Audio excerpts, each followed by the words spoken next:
Alam niyo po ba na ayon sa isang libro na maaaring intentional ang kahirapan ng mga tao sa isang bansa? Ang tawag dito ay predatory governance, galing sa konsepto ng selectory theory sa librong The Logic of Political Survival. Ayon sa libro na ito na ang mga tao na nasa gobyerno ay usually binibigyan ng pansin ang kanilang political survival over sa kapakanan ng maraming tao. At dahil dito, intentional nilang pinapahirapan ang mga tao at ang kanilang poor decision making sa gobyerno ay talagang ginagawa para sila ay ma-re-elect ulit. For example, hindi tayo binibigyan ng mataas ng kalidad na edukasyon para hindi tayo magtanong. Sa pang-example ay ang inequality sa social services, kung saan hindi nila nakukuha ang sapat na resources sa gobyerno, kaya dahil dito ay sila ay nakadepende na lang sa ayuda na binibigay through patronage. Higit pa, ayon sa mga authors ng sumulat ng Why Nations Fail, kapag mas mahirap ang mga tao, mas predatory ang isang gobyerno. At isa sa mga pinaka-predatory sa isang state ay yung mga taga-political dynasties.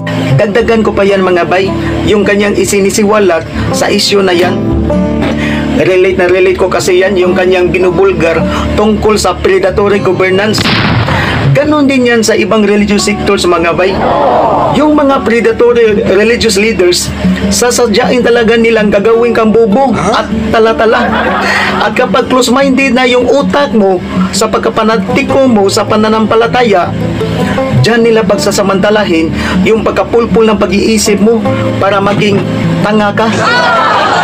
Ikakahon nila ang pangungutak mo sa Biblia. Gagawa sila ng kung ano-ano pang mga kombinasyon sa bersikulo na inimbento at pinupulot lang nila sa Biblia para maging uto-uto ka.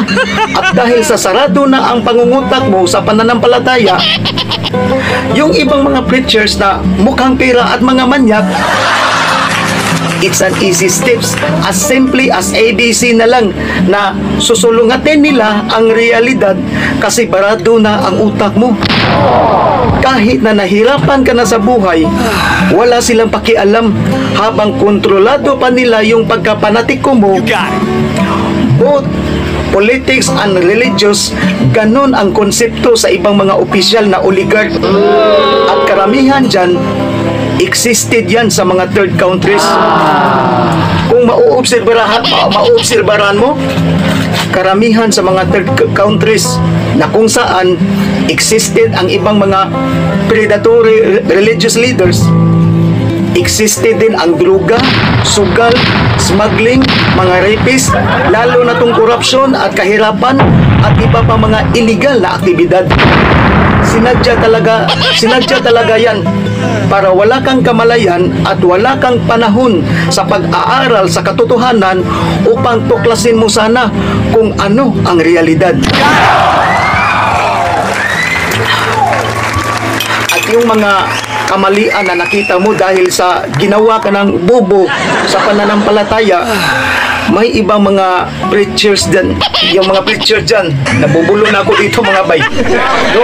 May ibang mga preachers dyan na bihasang-bihasa talaga sa Biblia na ika-counter nila yan na kunyari, yung mga nakikita mo ay mga pagsubok daw lamang yan.